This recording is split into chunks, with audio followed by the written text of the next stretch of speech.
Before sunrise, frost bites the concrete at the High Desert Wildlife Center.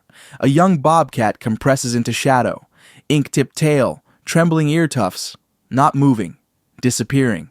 Boots scuff. Lila Reyes slips in with a violin case. No chatter, only breath. In the hall, Dr. Bennett hesitates with coffee. Heat lamps tick. Wind scrapes the fence. 3 low tones, a dull chord. No one can touch her. Not yet. Lila kneels a measured distance, spine tall. Case open. Rosine dust hangs like ash. Bow lifts. Silence leans. She doesn't reach through the bars. She raises the bow, and the room remembers how to breathe. Santa Fe holds its breath in the blue hour. Frost rims the pinon needles. The hills lie quiet as folded cloth. The High Desert Wildlife Center wakes anyway. Fluorescents buzz to life. Heat lamps tick, then glow. A cart rattles down the intake corridor. Coffee steams in a cracked mug that smells faintly of burned sugar. Chlorhexidine rides the air, clean and sharp. Doors breathe open, close. The wind drags along the north fence and plucks the wire. 3 low notes, almost a chord the building knows by heart. In the far pen, a young bobcat has edited herself into shadow. Short tail, black-tipped like a brush touched once to ink. Tufted ears that twitch but refuse to flatten. Gold eyes that do not blink until they must. On her foreleg, fur parts in a thin groove where a trap once bit and then let go. It didn't break bone. It broke trust. Her intake card says Juniper. Lila Reyes steps in early, breath fogging, hair tucked into a knit cap. 24. Wildlife technician. Steel-toe boots scuffed white with dust. A violin case rides her shoulder like a habit that survived the winter. She sets it beside the wall, wipes a line of frost from the window with her sleeve, and waits until her own pulse slows to something the room can keep time with. She moves through the basics first. Water check, bedding check, the small ritual of the place. She crouches, not facing Juniper directly, giving the corner its dignity. Her hands are steady. The way she looks is steadier. When she lifts the case latch, the sound is a coin on glass. Rosin dust makes a soft galaxy when she opens the cake. She breathes on the bow hair and watches the fog vanish. Dr. Bennett Cole appears in the doorway with a clipboard and a winter coat he never quite takes off. 53. Kindness in a practical shape. Ink smudge on his thumb from notes written before coffee. He watches Lila, then the pen. His mouth wants to say, "Be careful." His eyes already have. He clears his throat instead. "Vitals were good overnight," he says, voice low enough not to travel. "Temp steady. Appetite, almost." The last word is a hope disguised as data. From the yard, a truck door thunks. Nora Valdez swings down, dusted chaps, braid tucked under a faded cap. Range rider, liaison. She carries the cold in with her, along with cedar smoke and a note of diesel. She nods through the glass. Her gaze lands where danger lives and where work waits, then softens by a breath when she sees the bobcat's ears. The center settles into a slow pulse, phones ringing somewhere else, a centrifuge whirring, distant laughter from volunteers wrestling a bale of straw. Lila sits on the floor a few yards from chain link, perpendicular to the pen. Not a threat, not a stare, just there. Juniper makes herself smaller, then holds. Outside, the wind fingers the fence again. 3 tones. The chord resolves and disappears. Lila doesn't play. Not yet. She lets the light crawl a little higher on the concrete. She listens to the heater hum and the soft rasp of her own sleeve. Bennett shifts, then doesn't. Nora's boots quiet against the mat. No one speaks into the quiet. The room chooses its own key. No one can touch her, so Lila doesn't. She tunes the room instead. Day 1 begins in the key of almost. Lila sits 3 yards from the pen, back to chain link, knees folded, bow resting quiet. Juniper is a pressed shadow, short tail ink-tipped, chest working too fast. Ears tilted, not flat, the smallest permission. Lila lifts the violin without ceremony. Wood to jaw, breath in. The first sound is more air than note, a low thread that doesn't push, just hangs. Heat lamps tick. The wind combs the fence and answers in 3 dull tones, the building's private hymn. Juniper blinks once. Slowly, as if closing the door on panic for the length of a breath. Lila plays in fragments, then stops sooner than comfort. Silence lands and doesn't hurt. She sets a square of quail midway, never at the bars, never in the corner, and leaves the room to hold what music started. Day 2 loosens the frost. Same place, same body. Case open, coin bright latch. Rosine lifts like dust caught in sun. Juniper trembles less. The pale groove where wire once lived is only fur parted, not a wound that speaks. Lila's first phrase is longer, the second thinner, as if woven through metal itself. She stops and lets quiet do the work. The heater's hum softens to a floor note. Juniper slides one forepaw forward and tests the air. Quail, dust, rosin, wool, metal, old fear. She doesn't eat. Not yet. Lila waits until her own heartbeat steadies. Then she leaves again, a metronome that refuses to hurry the piece. Noise finds day 3. A bowl skitters. A hinge caws. A volunteer laughs and swallows it. Juniper flinches so hard her claws whisper across concrete. Lila does nothing, refuses to add sound to a room already full. When quiet returns, it returns in slices. Heater settling, wind scoring the fence, the small animal breaths you only notice when your body stops shouting.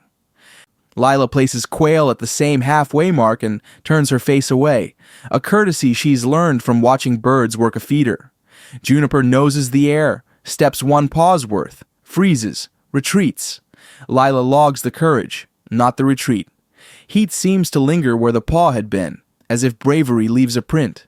On day 4, the bow stays down. Presence is the only instrument. Lila sits at a diagonal to the pen, less a gaze than a witness, and lets her shoulders lower a fraction. The room takes the cue. Quail in the middle again. Juniper edges forward until whiskers stir the meat and she startles at her own nearness. The tiny gasp a microphone might miss. She doesn't take it. Not yet. Lila's patience is not a performance. It is architecture.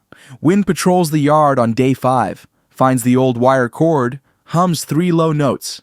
Lila draws one answering tone from the violin's bottom string, then stops, surrendering the melody to weather.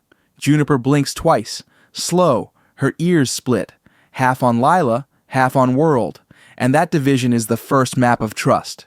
The first touch isn't touch. Whiskers graze the air a breath above Lila's knuckles while her hand stays statue still. Juniper snatches the quail and folds back into shadow. The silence that follows is crowded with unsaid things. Lila's eyes brim and hold. Passing, Bennett finds a tissue in his pocket and keeps walking, the gift of privacy disguised as motion. Distance narrows without ceremony on days 6 and 7. The bow's voice thins until it becomes breath. Silence fattens until it can hold 2 hearts. Juniper reaches the meat and lingers a heartbeat, then 2. She scents Lila's fingers and looks past them, as if smell has shown her a field she can't see yet, but will. Lila learns when to play and when to let the building listen to itself. She pairs her inhale to the heat lamp tick, her exhale to the soft click of a door closing 2 hallways away. She learns the floor's shallow dip, the little puff of dust where sunlight lands. Waiting becomes a language she speaks without accent. A brighter morning arrives, and with it a new measure. Juniper slides one paw, then another, takes the meat, and retreats less. She doesn't disappear. She folds and watches. The blue in her gaze holds longer. Panic loosens its hand. When fear won't move, she moves the air instead. Winter loosens its grip by inches. Frost still films the bars at dawn, but the sun lifts it sooner, leaving the metal bead-slick and bright. Lila arrives before voices. She crosses the corridor like a metronome walking, coffee left cooling on a shelf no one uses at this hour. She rests the violin case in its usual shadow and sits where the concrete dips almost imperceptibly, as if the floor has learned her weight. Juniper watches from the far corner, but doesn't clip herself into stone. The short tail ticks once. Ears angle, hold, release. The pale groove at her foreleg has quieted to parted fur. History remains, but it doesn't speak every second. They repeat the plainest ritual. Lila sets a square of quail midway, never at the bars, never at the wall. Between is where trust lives. She doesn't play yet. She lets the room find key. Heater humming a steady floor note. Heat lamps tick, then settle. Outside, wind fingers the north fence and pulls 3 low tones like a chord learned by muscle. Juniper sniffs without moving. Then she moves without leaving. 1 paw. Pause. 2nd paw. A long blink that looks like a decision signing its name. She takes the meat and, this is the new thing, doesn't vanish. She folds into herself only a yard away and watches. Breath visible just once in the colder air. Lila does nothing but be there. It is the hardest work she knows. Bennett appears, then hovers at the door with the posture of a man removing himself from a photograph. His clipboard is theater. The note was made already. He mouths something that might be good and might be careful, then lets silence win. The engine of the place idles low. Volunteers pass soft-shoed. A centrifuge ramps down to quiet. The building seems to lean on its own bones, relieved. Some mornings the bow rises and lays 1 low tone against the wire's hum, then yields the lead to wind. On others the violin stays closed. Lila becomes the instrument. She catches herself about to fill the air and doesn't. She is learning the exact second where kindness turns into want. She stops just before it. Juniper begins to test distances like a cat testing ledges. She learns Lila's scent as a chord: rosin, wool, dust, coffee, human skin. She steps to the halfway mark and spends a breath doing nothing but listen. Her ears read the room for violence and find none. Twice the world knocks. A bowl slips. A laugh forgets where it lives. Both times Juniper jerks.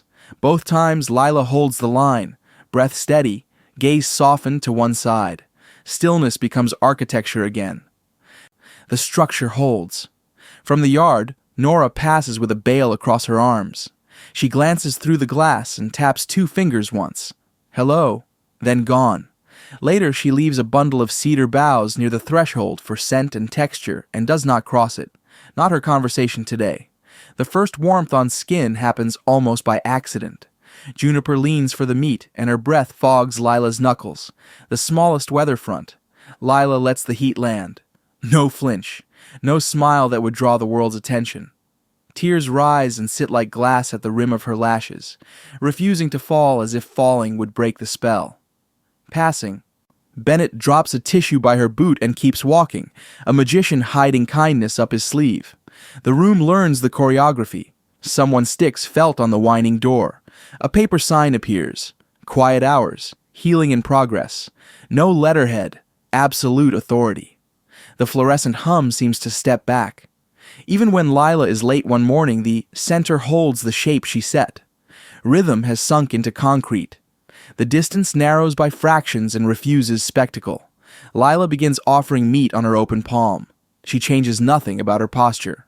Juniper approaches, stops 2 inches short. Waits long enough that a camera operator would have to unclench jaw and shoulders consciously, then takes from skin without touching tooth to flesh. She withdraws a measured step. It is not as far as yesterday. The tail writes commas in the air, punctuation that means continue. On a cooler day, wind handles the music alone. 3 notes, patient. Lila answers once with the violin's bottom string, barely there, then rests the bow. She matches the wire's key and then declines to solo. Juniper lowers to a sphinx and blinks slow. Lila blinks back, borrowing a grammar not hers by birth, and speaking it without accent. More mornings, more middles. Lila times her inhale to the heat lamp tick, her exhale to the far door's soft latch. She learns which tile clicks under her heel and which to avoid, the way a stage musician learns where not to squeak. She is careful with wanting. She lets wanting become attention instead. Then the bright morning arrives, the one with frost that melts while you are still thinking of your breath. Juniper isn't in the corner at all. She is centered, facing out, as if the room finally aligns with her body. Lila kneels on the old dip of concrete, palms loose, eyes a shade to the side. The square of quail does not appear, not today. The invitation is smaller and stranger, an empty hand offered as terrain. Juniper crosses with a math that looks like water, finding a channel. Pads touch down, weight flows. The brow lowers until fur and skin meet. A coin's worth of pressure, nothing dramatic, an ordinary miracle, precise as a held note. It lasts longer than it needs to and less than Lila wants. She counts because counting keeps the mind from grabbing. 1, 2, 3, 4, 5. She does not stroke. She does not praise. She lets the cat decide when the prayer ends. Around them, the day carries on pretending. Someone laughs 2 rooms away and bites it back. A gull-bellied cloud moves over the skylight and makes gray where there was gold. Nora appears in the glass and reverses out of the frame, the way you back out of a doorway when you realize a blessing is busy happening. Juniper lifts her head and studies the hand that held still. The ears stand forward. The lines of her body lose a little iron. She walks to the center of the pen and sits, paws paired, short tail laid neatly like punctuation at the end of a solved sentence. Her tongue flicks once to clean a whisker that brushed skin. Lila closes her fingers very slowly, not into a fist, but into memory, and lowers them to her knee. She breathes. She does not reach after. Trust is not a leash. In the days that follow, nothing new is added. The old thing happens again, and then again. A head lowered, a hand waiting, the press, the release. On some mornings, a single tone threads the wire in the bow, then vanishes. On others, silence carries the scene. Each time, the world refuses to end. Each time, both of them learn that refusing is a skill you can practice. A wild forehead meets a waiting palm, and the world decides not to end. Behind the center, a shallow bowl of dust and juniper opens under cold light. Frost lingers in the shade. Sun lays thin ribbons across the dirt. Lila walks the yard alone with a canvas bag, a feather lure, and a coil of fishing line. She tucks quail cubes into cedar knots under rock lips, inside brush pockets, then drags a faint scent trail that bends, doubles back, and vanishes. Her boot prints arc wide so the puzzle belongs to the cat. Wind touches the north fence and pulls 3 low tones, the center's private chord. Juniper watches through chain link, muscles coiled, whiskers spread like inquiry. Lila opens the pen and steps aside. No violin. The morning will do the music. Juniper glides low, belly brushing frost, pauses, then drinks the air as if reading a forgotten line. At the first cast, she pounces early, overshoots, and skids a quail cube into dust. Lila neither laughs nor praises. She lets quiet settle around the lesson. Second try, Juniper waits longer, then explodes neatly. 4 prints, a puff, a sure bite. Their circle widens. Lila threads the feather low across dirt, keeping it just ahead of patience. Juniper's crawl smooths, shoulders flow, hips load, tail tightens to a small rudder. 3 times she freezes for nothing, then breaks like water. 1 burst, 2 bounds, pin, and bite. The sounds are soft, a thump, a breath, feather whispering dust. Bennett watches from the shade, thermos cooling, tablet in hand. Heart rate earlier, resp later, gait clean, paw placement true. He brings out a lightweight GPS collar, matte and plain, biothane strap, quick release hardware. Quiet tech, he says, which is his version of praise. Inside, the fitting takes a minute and a decade of practice. Lila steadies. Bennett buckles. Metal speaks once, then holds its tongue. Juniper shakes, frowns with her whole body, then forgets the weight because another trail waits. News travels as wind does, and by afternoon, they stand in a metal-roofed hall where weather drums. Folding chairs scrape. Paper cups crease. Boots settle into distrust. Maps of rabbit-rich draws sit on an easel beside a trail cam still. Nora stands with her hat in both hands, Lila beside her, palms open.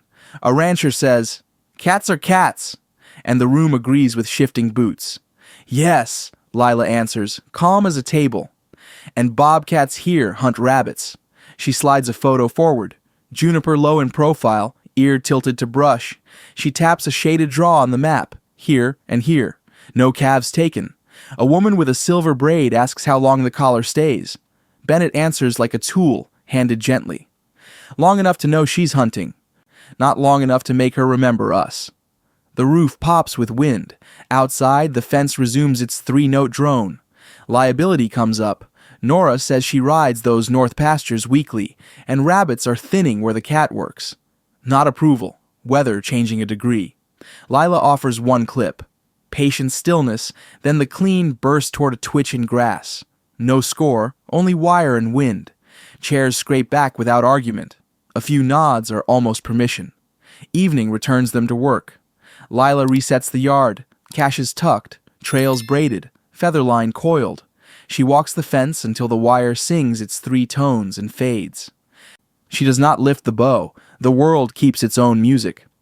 Next morning, Juniper takes the yard like a map she drew in sleep.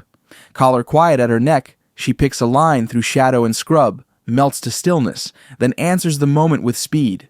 Pin, bite, lift the head clean. The lessons write themselves in dust and muscle memory. Afterward, in the office, Bennett labels data. Lila logs times and paths without leaning on adjectives. They speak little, letting the day ring out. Wind presses the building. The wire hum settles into the bones. Juniper sleeps with her chin on her paws. The new collar disappearing into fur, like a vow not mentioned. Out beyond the north fence, rabbits move in grass that looks like water and wind. Somewhere a truck door shuts, respectful. Somewhere a calf bawls, then returns to chewing. Nothing dramatic lands. The work simply holds and holds. When dusk arrives, the yard smells of cedar and dust. Lila washes her hands and leaves the bow in its case. Night takes the hills. The fence hums 3 notes like an old hymn humming itself to sleep. Her body remembers the hunt. The town remembers its fear. The day starts like the others. Pale sun on frost, heater's floor note, fence wire humming 3 low tones as wind threads the yard. Lila reloads scent trails, checks Juniper's clean arcs on the GPS map. Her phone buzzes. Then again. She opens a link. A small blog. A big headline. A screenshot from an old-school newsletter. Student admits feeding fox behind Food King. The post scolds, cites never feed wildlife, ends with some people never learn. Comments stick fast. Imprinting. Liability. This the girl with your cat? Heat drains from her hands. The room's noises sharpen. The fridge rattle. The second-hand scrape. The fence drone flattened to warning. She faces the wall and breathes, but the words keep breathing too. Outside, Juniper noses a cedar knot and moves on, intent and unafraid. Bennett finds her by the sink, reads the posture, says nothing. He's already seen the link on a board text. "We'll talk," he says, and means now. The conference room is small, the HVAC apologetic. A printout lies between paper cups no one touches. The chair's voice tries for gentle and lands on careful. "We're proud of this work. We also can't afford appearances. Is it true?" "Yes," Lila says. She tells the fox and the grocery store light, the hot dogs, the way a 17-year-old tried to fix hunger with tenderness and made a mess a ranger had to clean. She says the word euthanized and doesn't look away. "I learned," she adds. "That's why I'm careful now. Optics is said, then liability, donors, insurance. Someone suggests postponing the release or moving it to another tech. Bennett offers the cleanest line through. "I'll handle field work," he says. It's not what he wants. It's what he can do. Silence settles heavier than argument. The fence hums its 3 notes outside, steady as pulse. Lila thinks of whiskers on her knuckles, of the first brow press, of how need can stain a gift. The truth arrives almost kindly. "They're not wrong," she says. I can't be the sound she takes with her. The room exhales, grateful and sad. The chair nods once. "Thank you." It sounds like dismissal because it is. Bennett keeps his eyes on Lila. "We finish this right," he says, and it is a promise, not comfort. On her way back through intake, she passes the sign someone taped up weeks ago. Quiet hours, healing in progress, and feels the bitter edge of irony brush her tongue, then fade. Healing sometimes means subtracting yourself, she thinks. The thought lands with the dull clarity of a stone in a bowl. She pauses at the observation window. Juniper sprawls in a triangle of sun, collar lying quiet against fur, eyes half-lidded, unafraid of doors. The sight should comfort. Instead, it instructs. The cat is doing her part. Now Lila must do hers. Remove the music, leave the space, trust wind. Lila walks the corridor. Heat lamps tick. Bowls settle. Juniper lifts her head and does not flinch. At the shelf, the violin waits like a habit. Lila presses the latches. Click, click. She closes the case, tightens the strap, sets it high, out of reach of reflex. She kneels one last time at the old dip in the floor. No bow, no bait. Only breath paced to the heater's low. Juniper pads forward, pauses where halfway used to be, and studies her. Lila lets the quiet do the talking. Inside her mouth, where sound can't catch, she says, "Good girl," and returns the moment to the animal who gave it. By the door, Bennett waits. "You sure?" He means, "Do you want me to fight for you?" She shakes her head. "Be the one outside the frame," she says. "I'll keep the room." Division of labor, a clean line between love and leaving. Afterwards, she washes her hands, dries them until the cotton squeaks, and turns off the office light, leaving the blue map pulsing alone. In the yard, the wind takes the fence to pitch. The wire obliges. The quiet isn't empty. It is the space she opened on purpose, the one a wild thing can travel without hearing a violin. Love steps back so wildness can step forward. Mid-March. Santa Fe National Forest holds the last pockets of winter. Snow gathers in shadow, thin as tissue along the north faces. Sun cuts the ridgelines like clean glass. The transport truck noses off the service road and idles down. Bennett steps out first, breath white, eyes squinting against the bright. Nora drops the tailgate and steadies the crate straps while he checks the collar pings. 3 quiet taps on the tablet. 3 green replies. Lila stays behind the second truck, out of sight by design. She shares the cold with a stack of folded tarps and keeps her hands inside her sleeves so her fingers won't invent a wave. The wind lifts, runs the roadside fence, and finds the familiar chord. 3 low tones bowed by weather. She closes her eyes and lets the wire play the part the violin would have taken. They carry the crate to a pocket of scrub, opening onto broken sun. No speeches, no countdown. Bennett squats, one glove off so he can feel the latch, and his own caution at the same time. Juniper is a quiet weight inside. The scent of cedar and dust and long miles settling around her like another blanket. Bennett looks toward the trucks, sees no Lila, nods once, for himself, for the animal, for the line they drew. "Ready," Nora says, barely above wind. The world answers by holding still. Bennett opens the door. Juniper does not rush. She stands, stretches once, pulls her body long as a string drawn smooth across wood. Nose tests the new air. Iron of snow, resin, an old rabbit trail stitched through sage. One forepaw lands, then the other. Pads meet snow grit. Tail tip flicks a single mark of punctuation. She slips into the light, then pauses in it, as if letting the warmth lay claim. From behind the trucks, Lila listens for footsteps and hears only wind. She thinks of how many mornings began with bow hair and breath, of how often silence had done the better work. She keeps still until stillness becomes her. Juniper scans the slope, ears cupping the day.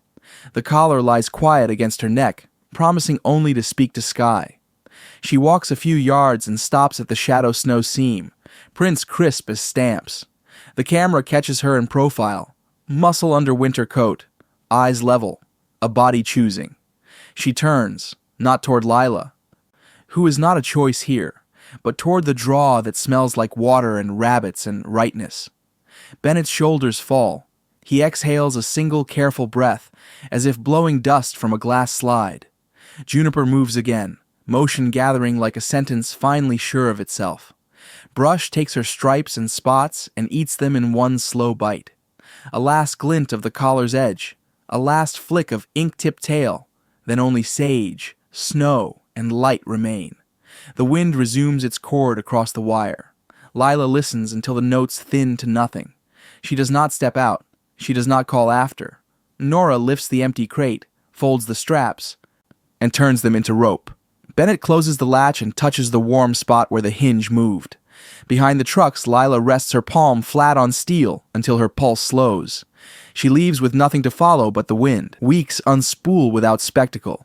On a dim screen in the office, GPS pings beat across a topo like dew, down a stony draw, along a wash scissored with rabbit runs, up to a sun-warmed slab she favors after storms. Each point arrives with a small chime Lila keeps muted. She watches the lines form and refuses to imagine herself inside them. She keeps away from the release zone. No field visits, no violin tucked into a back seat on the off chance the wind loses its cord. At the center, she scrubs bowls, folds laundry warmed by a tired dryer, resets traps for the sparrows that batter the netted corner of the intake yard. She inventories syringes and sutures, sharpies a date on every bottle's shoulder. The building's noises become a language she almost trusts. A door on the west hall whines in a minor when afternoon gusts press it. The fridge coughs twice before settling. The heater's low drone sits like a pedal point beneath everything. Outside, the fence hums its three-note mantra whenever weather fingers wire. It is everywhere, once you learn to hear it. It tells her more than any clip with her name on it ever could. Bennett respects the distance. He doesn't bring footage unless she asks. Data, yes. She crossed the creek twice last night. 2 hours on the south face after the squall. His voice makes the information small enough to hold without breaking it. Sometimes he leaves printouts by the coffee, a quiet gesture with margins wide enough for nothing. Nora texts rarely, and only with what she can stand behind. Rabbit numbers down in the willow flats. Good sign. Fresh tracks near the old fence line. Clean gate. Once. Coyote scat packed with fur. Not hers. Lila answers with the shortest words she has. Good. Copy. Thank you. They both let the period mean restraint, not distance. Trail cameras catch a body only once in daylight. Shoulder slope, spine like a bow, tail's ink tip a flick of punctuation. The clip is 31 seconds of quiet competence. The cat pauses in mesquite shadow, tests wind, melts away. No look back. No human in the frame to anchor the story where it doesn't belong. On longer afternoons, Lila logs collar pings with the sound off and the blinds down. She sets each point into its row and watches the spreadsheet grow, the way rings grow in a tree, evenly, without announcement. She has learned not to interpret. She has learned to let consistency be the miracle. Sometimes a donor asks to meet the girl with the violin. Bennett says she's in the field. Sometimes a volunteer leaves flowers by the observation window. Lila moves them to a shelf where sun won't turn them into perfume. The room keeps its key. The fence keeps its hymn. The cat keeps her map, written in pads and pads alone. Rain comes thin one evening and frets the roof until it finds rhythm. Lila pauses in the corridor and hears the wire sing to weather. 3 tones, then a breath between, then 3 again. She closes her eyes and lets the sound pass through her without catching. Somewhere beyond the far ridge, a caller whispers to satellites and is answered. She goes back to work, labels, lint, the careful tick of time. The computer chimes once when a fresh point lands, then stills itself. On the map, the path holds straight and sure, as if a hand far from here has learned to write its name. The truest proof is a cat that doesn't look back. Late spring. Field footage loads, a dusk blue square of grama grass combed by wind. Juniper crosses, small and sure, pauses, lifts her head. Off camera, a fence wire thrums 3 low tones, almost a chord. The bobcat listens, then melts into the dark where rabbits write their brief stories and no footsteps follow. Lila exhales, a laugh edged in salt. She opens a drawer, slips a single broken strand of bow hair into a small brown envelope, writes the date, and files it between quiet manila shoulders. The envelope's lip peaks like a pale feather. She closes the drawer with 2 fingers, then stands at the window while the yard breathes. The wind touches the fence again. The wire answers in the key she learned to hear and chose not to play. She lets the room keep its quiet. She lets the world keep the cat. If this story touched your heart, stay close. Here on Paw Prints and Stories, we believe some bonds never end. She leaves the music with the wind, and the wind keeps it well.